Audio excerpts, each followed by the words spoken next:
estamos de regreso con Matinal. Gracias por seguir en sintonía. Tenemos como primer invitado al general José Miguel Soto Jiménez, miembro de la dirección central del partido Fuerza del Pueblo, general ya retirado y ahora activo políticamente. Bienvenido, un placer tenerle con nosotros. Muchos saludos.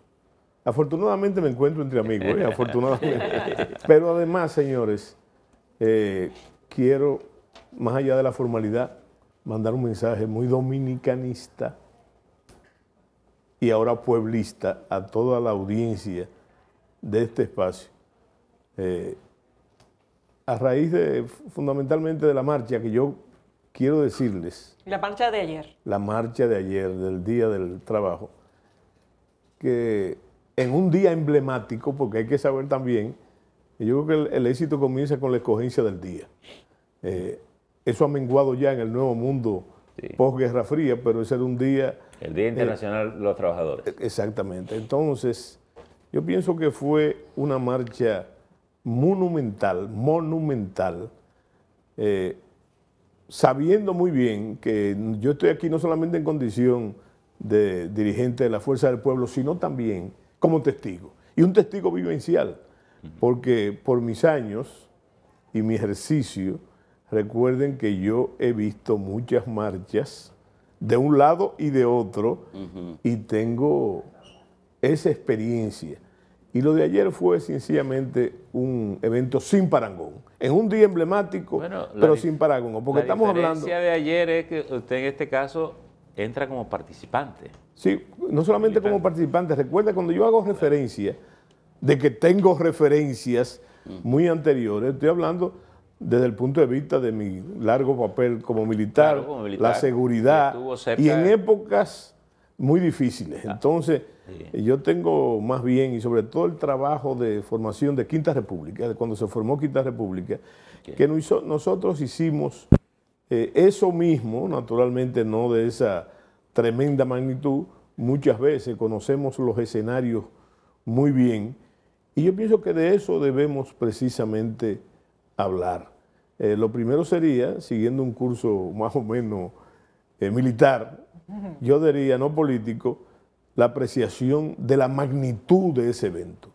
Yo creo que el presidente Fernández debe sentirse muy bien, muy orgulloso de haber concitado en este momento de la historia de la nación, un acontecimiento de esa magnitud. ¿Cuántas personas se pudieran estimar que estaban presentes? Vuelvo y te digo, recaigo como militar. El militar tiene una apreciación sobre el terreno de la cantidad de personas. Yo creo que sobrepasó más de 30.000 personas. Es mi apreciación. Usted, pero no veo, sin involucrar. Dice que fue testigo de grandes manifestaciones. Justamente la marcha partió del puente de la 17. Sí. Que fue un escenario donde se hicieron grandes marchas, ahí y seguro que usted fue testigo de muchas de ellas. Sí. De hecho, hay un busto en honor al doctor José Francisco Peña Gómez ahí, que era donde normalmente concentraba. Sí. Pero esta no fue una concentración, fue una marcha, es decir, la gente se reunió y caminó. Claro.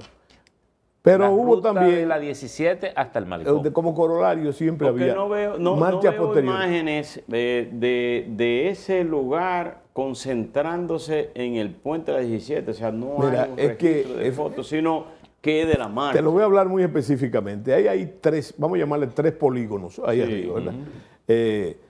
Están calculados, seguro que están calculados, porque nosotros como seguridad lo calculábamos también, la cantidad de personas que toman esos tres polígonos. Ese es el punto de concentración.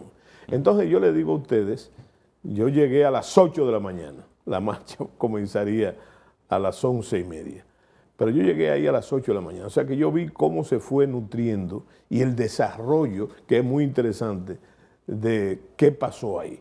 Y en un momento dado, quizás estamos hablando de las 10:30 de la mañana, los tres polígonos estaban llenos, repletos, sin contar todos los alrededores de esos barrios. Yo te digo que el punto de partida es interesante tomarlo en cuenta, porque el punto de partida fue más o menos debajo, en el puente de abajo. Sí, pero y además la concentración te da una idea de la cantidad. Y además que ahí tú ves cómo se nutre, no solamente la manifestación, cómo se despierta el barrio. Porque la marcha también tiene la característica que va sumando el camino observadores estacionarios. Sí, pero déjame, te voy a hablar de eso. Que apoyan pero no caminan. Te voy a hablar de eso. Y siempre dije en mi doble condición. Y haciendo uso de la verdad. Porque yo te voy a decir una cosa. Yo lo oí hablando a ustedes, una referencia antes del programa, sobre el asunto de las encuestas. Y yo creo, mira, que es interesante el asunto de las encuestas porque manipuladas o no, tú te vas a dar cuenta, y déjame decirte que yo creo en las encuestas, y hay una naturaleza de este momento, de las encuestas, de este momento político. Yo te digo que si el efecto que se buscaron con esas encuestas que salieron fueron el que yo me imagino, entonces fue un fracaso. Y qué bueno que eso se produzca, porque mira, la respuesta de ayer es trascendente. Y no solamente en esos detalles básicos, cuando tú hablas precisamente de la afluencia de personas, sino la integración de los barrios, la gente que no marchó y que estaba en su casa y que sacaban calderos, que sacaban toallas verdes, todo lo verde habido y por haber, y las expresiones. O sea que esa participación, más allá de la marcha, hay que tomarla muy en cuenta. Cómo lo tomaba la gente. Y eso que tú dices también, la masa original que fue abrumadora, para usar un calificativo de la hipérbole. Te digo, de la hipérbole es justificada. Te digo también que lo más interesante es la gente que se nutría en los barrios, pero respetando, interesante esto, respetando un sentido de la disciplina y del orden a lo que me voy a referir. Por ejemplo, cuando yo llegué debajo del puente, donde estaba la primera tarima, debajo del puente, debajo del monumento del doctor José Francisco Peña Gómez, entonces yo vi los esfuerzos de la Fuerza del Pueblo recoger la basura. Eso estaba atestado de basura y bueno, ahí había esfuerzo para limpiar eso. Y tú dirás, ¿para qué? ¿Para recibir al presidente Fernández? No, para recibir a la gente y mantenerlo en un estado de decencia y sanidad. Eso fue lo primero. Lo segundo es que hay que destacar la falta de incidentes en la marcha. Estamos hablando que si, como yo pienso, yo hablé de decenas de miles de personas, y estoy hablando, me atreví a dar un número que no es oficial ni nada por el estilo, desde mi óptica una percepción. Sí, es difícil que no se produzcan altercados, no hubo eso, no hubo eso. Entonces, recaer de forma importante en el motivo de la marcha. Te hablaba de las encuestas, ¿verdad? Y de todas esas cosas que se dicen, parte de la lucha política. Señores, recuerden que el presidente Fernández en una ocasión, hace mucho tiempo, dijo que para ser presidente se necesitaban 3 cosas. Uno de ellos era una casa de encuestas, otro una fundación y un medio de comunicación, ¿verdad? O sea que desde el principio conocemos que es eso. Y yo hablaba precisamente. ¿Y Leonel tiene las 3 cosas? De hace tiempo la tiene. Y tiene otro agregado muy importante, que es la experiencia. Siguiendo aquello que decía Jacques Walls. Jacques Walls decía que el buen juicio viene de la experiencia y la experiencia del mal juicio. O sea que lo importante no es que tú cometas errores, sino es poder incorporar los corregidos para el pasado, porque el tiempo no es inmóvil. Recuerden del eterno devenir de Heráclito. Y entonces tenemos eso. Y yo quiero referirme a esa manifestación de poder popular, porque miren, si yo fuera Leonel Fernández, que no lo soy, yo hoy no cabría en mi propio ser. ¿Por qué? Porque fue la demostración de un liderazgo espontáneo, totalmente espontáneo. Porque ahí en ese caso, ahí hay que meterse al buen juicio. Al buen juicio, claro. Y entonces... General, mire, sí. Usted se ha referido a las encuestas. Y las encuestas, de un tiempo a esta parte, y posiblemente siempre, pero ha sido mucho más notorio en este tiempo, a veces se hacen en las fases tempranas más con la intención de posicionamiento que de realidad. Sí. Y se dice que la última encuesta Gallup habría acelerado un proceso de conversación entre los sectores opositores. Sí. De hecho, Héctor Guzmán ayer nos decía que él, en nombre del PRD, está trabajando como parte de una conversación que hay abierta entre Fuerza del Pueblo, PLD y PRD. Y hay un plazo que se aproxima y hay un plazo que se aproxima. No, y además pero sobre todo, señores, legítimo. Porque miren, yo no quiero caer en el historicismo, que yo tengo esa tendencia. Señores, miren, aquí las alianzas no son nuevas. Yo recuerdo alianzas políticas desde el siglo XIX. No, aquí se han dado de todas y todos cruzados. Y grandes alianzas. Claro. Por ejemplo, señores, en el 1930 fue una confederación de partidos, ¿verdad? Con un candidato que era más allá del horacismo, y la confederación era de Trujillo, que se enfrentó en esas elecciones. Después de unas elecciones de un caudillo como lo fue, de un caudillo que ganó realmente, la perdió, pero la ganó en la simpatía de la gente, que fue Francisco J. Peinado. Bueno, pero ¿qué es lo que ha oficial? La gente ahora quiere hay una tendencia de satanizar las alianzas, y no es así, porque lo que hace que esas alianzas sean del uso exclusivo, del sentido común y de la conveniencia de los partidos, es el asunto aquel producto del pacto por la democracia que introdujo la figura de la segunda vuelta. El Frente Patriótico. Del Frente Patriótico. El Frente Patriótico, primero el pacto de democracia, el Frente... Usted dice el de la crisis del 90. La crisis del 94. Bueno, o sea que yo pienso que eso es parte de la dinámica política. Dijiste una cosa muy importante con respecto a la extemporaneidad de las encuestas, que no son tales, porque lo que pasa ahora, lo que se marcan son tendencias. Son tendencias. Y dentro de esas tendencias, entonces, son interesantes para el mismo trabajo político.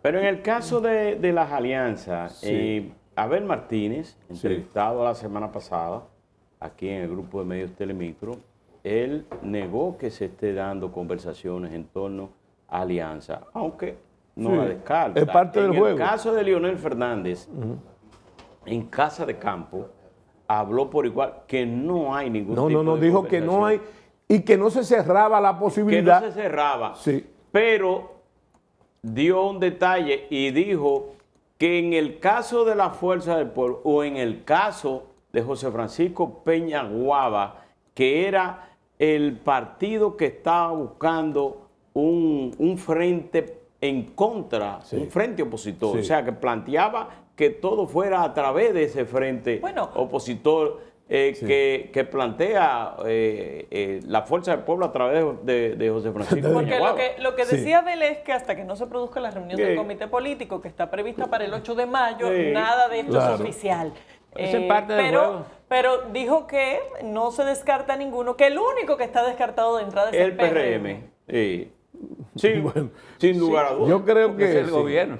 Sí, pero, el gobierno. Sí, pero es un tremendismo también, porque tú decir eso, descartarlo totalmente de plano, es negar la concentración de posibilidad que tiene la política. Sí. Una de las virtudes de la política es sus posibilidades, sus múltiples, diversas y a veces insólitas posibilidades. La pregunta es, usted que llegó a la Fuerza del Pueblo junto a Leonel Fernández, ¿usted conoce de algún tipo de conversación, algún tipo de contacto que se esté dando desde ese partido opositor PLD hacia Leonel Fernández? No, yo no conozco ningún tipo de aprestos en ese sentido. Ahora, intenciones sí, intenciones, pero que se expresan dentro y fuera del partido. Además, déjame decirte una cosa, recuérdate de mi antecedente militar, donde la disciplina es una virtud. Y entonces, el que tiene que decir, ya lo dijo, tú lo acabas de mencionar, el presidente Fernández dijo, ¿verdad? Que no había en concreto nada de eso. Además, y que no se cerraba a las posibilidades. Y eso también es muy importante. General, porque a recordemos... a veces en la política hay que negar hasta la verdad. Sí, bueno. Pero, depende cómo tú veas la política. Claro. Depende cómo tú veas la política, porque yo pienso...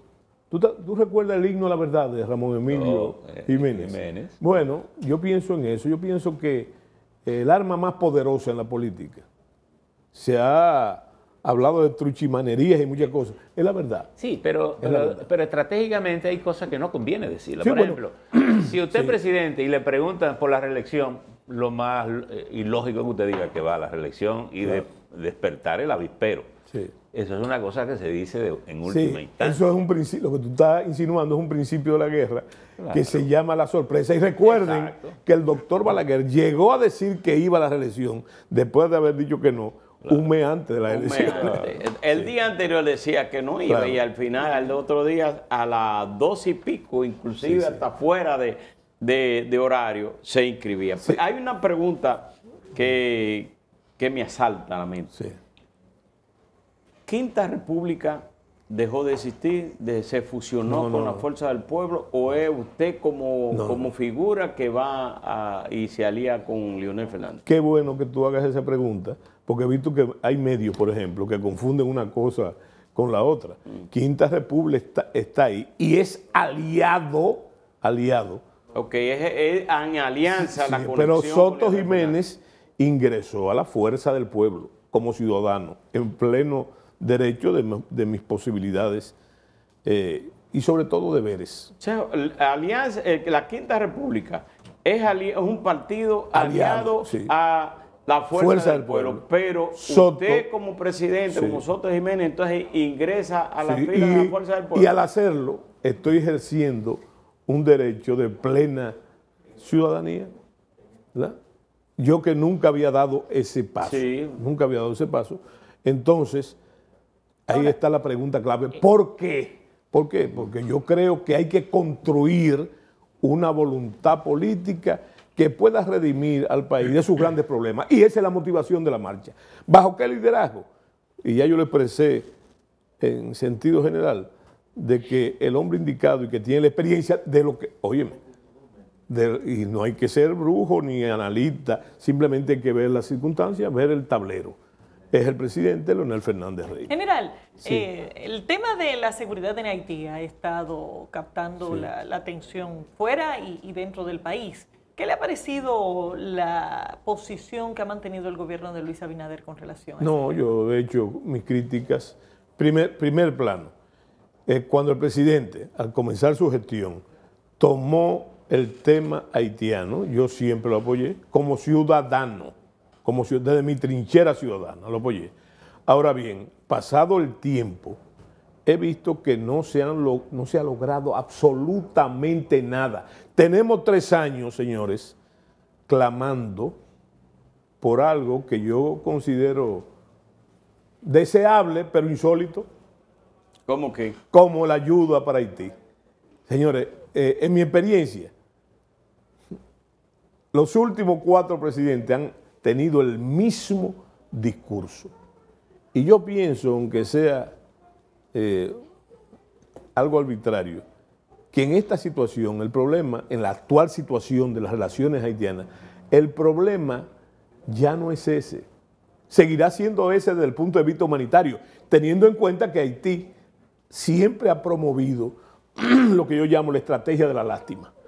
Ahora bien, desde el punto de vista de nosotros, de la República Dominicana, y ya lo ha dicho también el presidente Fernández, lo que estamos reclamando es un respeto a la soberanía nacional. Y cuando se habla de la soberanía nacional, estamos hablando de nuestras leyes migratorias y estamos hablando de todo un concierto de leyes a ese respecto. Y ahí viene un problema frustratorio, que te voy a decir, Laura, en tu pregunta. Lo que más me preocupa a mí, es que el actual gobierno no articula políticas al respecto.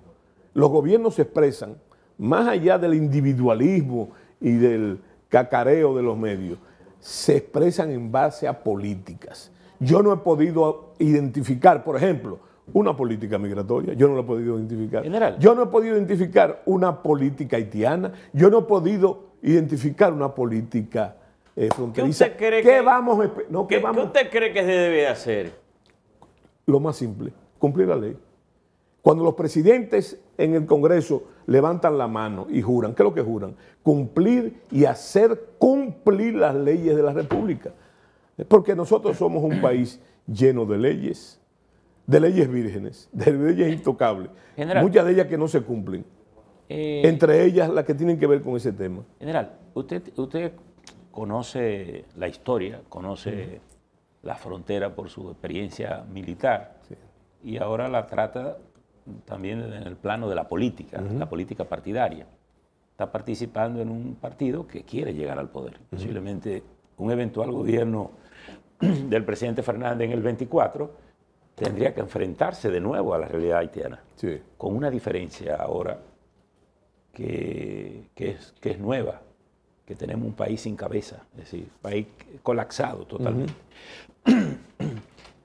¿Qué es lo que tenemos que hacer? Porque cada vez que uno mira el grito internacional y la indiferencia internacional, uno se da cuenta que el problema haitiano cada vez es más de nosotros Sí. y de ninguna otra. Yo lo he dicho 1000 veces. Entonces, ¿cómo tenemos que articular esto? Porque tenemos 11 millones de gente llenos de miseria, de problemas, de violencia, parturienta y todo. Y frente a esa realidad humana, ¿qué es lo que tenemos que hacer? Porque cumplimos la ley, la parte Sí. migratoria, pero uno sabe que hay una realidad ahí desangrante, desgarradora.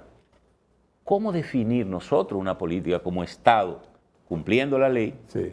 Porque además tenemos una realidad ahí, es un mercado importante para nosotros, Sí. es una mano de obra importante para nosotros también. ¿Tú conoces el programa de Alcohólicos Anónimos? Sí, Bueno, tengo algunos el programa de Alcohólicos Anónimos, que yo lo he visto mucho en películas, tengo, etcétera, amigos. amigos. Aquí opera también. Claro, Aquí claro. opera. Yo he visto que la primera condición para la curación Es admitir el es admitir que hay un problema. Ya. Ahora, si tú no admites que tienes un problema y nosotros lo tenemos muy grave, más allá de cualquier especulación, señores, entonces no podemos resolver nada. Ahora, tú me dirás, yo te dije de una forma simplista el cumplimiento de la ley. Digo, a mí, por ejemplo, como ciudadano y ahora como miembro de la Fuerza del Pueblo, a mí no se me ocurre ninguna otra persona más adecuada en este caso, no solamente en el caso haitiano, sino en la política internacional, que Leonel Fernández para resolverlo. ¿Tú sabes por qué? Vamos a apelar a tu memoria. En el primer gobierno de Leonel Fernández, en términos internacionales, estábamos totalmente aislados, porque en los últimos 10 años del presidente Balaguer, estábamos medio ausentes de los organismos internacionales. Había sedes que estaban, si no desocupadas, medio desocupadas. El presidente Fernández, en una política sostenida, comenzó a inferir en la política internacional, dándole importancia a esos organismos. Te voy a poner un ejemplo. Cuando me mandaron a mí de agregado militar naval y aéreo a Washington, hacía 10 años que no había agregado militar en la capital de los Estados Unidos. Entonces, en esa situación, él tiene la experiencia. Mira, nosotros En decimos... el gobierno de Hipólito Mejía, 2004, Sí. y usted fue ministro Sí. de Defensa, ministro Por de la 4 Fuerza años, Armada, sí. por 4 años. En ese gobierno no hubo política migratoria, no se abrió a nivel internacional los organismos. No, lo que te iba a referir es que hubo continuidad. Aunque parezca absurdo, hubo continuidad de la política internacional. Y recuérdense que fruto de ese mismo se hicieron cosas muy interesantes. Lo que pasa es que nosotros tenemos la memoria corta. A mí hay gente que me lo dice por las redes. ¿Y qué hizo usted en su época? Lo primero es que los militares no trazan la política. Sí. Pero yo pienso que el presidente Mejía sí trazó una política en ese sentido migratoria, incluyendo la seguridad. Te voy a dar un ejemplo. La ley de migración se aprobó en el 2004. Claro, pero hay otra cosa. Dentro de mi experiencia, le voy a decir algo que la gente se le ha olvidado. Antes, en aquella situación, no había banda, pero había 6 grupos guerrilleros en Haití, que eran lo mismo que las bandas. A ustedes se les olvidó que nosotros tuvimos presos a los 6 jefes de banda en la Secretaría de las Fuerzas Armadas y que le quitamos las armas. Entonces, eso es parte de esa política. La famosa liberación de los rehenes del arroz, por una acción militar, también fue eso. Ahora bien, los méritos de eso no son de Soto, son del presidente de la República, porque los militares no trazan la política, son un instrumento de ellos. Nosotros todavía, en el inconsciente colectivo del dominicano, yo digo que siguen galopando los caballos berrendos de los caudillos, ¿verdad? Y siempre hay un coronel que se casa con la historia y demás y demás. Señores, la verdad es, y esto es muy importante señalarlo en este momento, una cosa que yo repito como un papagayo, y quizás lo sea. Señores, Mao Zedong decía que el poder nacía de la boca de los fusiles, pero en la democracia no. ¿Tú sabes dónde que nace el poder? De la boca de las urnas. Sí, eso es así. Y como dice el campesino dominicano, el campesino dice que los errores se pagan con sangre. No, en la democracia los errores de los gobernantes se pagan con votos. Soto Jiménez se sometería a ese vaivén de la boca de las urnas. ¿Pudiéramos ver a Soto Jiménez como candidato en este proceso o solamente acompañando a Leonel Fernández? No, trabajando para fabricar esa voluntad política que yo digo que tiene que venir. No aspira, sobre esa pregunta, aspira, sobre esa pregunta, sí. No está bueno que tú la hagas, porque tú la sabes muy bien. ¿Verdad? Pero yo te digo a ti que en este momento yo puedo decir como el poeta Neruda, la poesía me la dicta el partido. Y el dirigente de ese partido es el presidente Leonel Fernández Reina, que yo creo, y así quiero demostrarlo con mi trabajo, que debe ser el ganador de las próximas elecciones. Muchísimas gracias. General, gracias por haber estado con gracias nosotros. a ustedes. Siempre grato. Despedimos a José Miguel Soto Jiménez, miembro de la dirección central del Partido Fuerza del Pueblo. Vamos a una pausa y enseguida volvemos. Muy bien.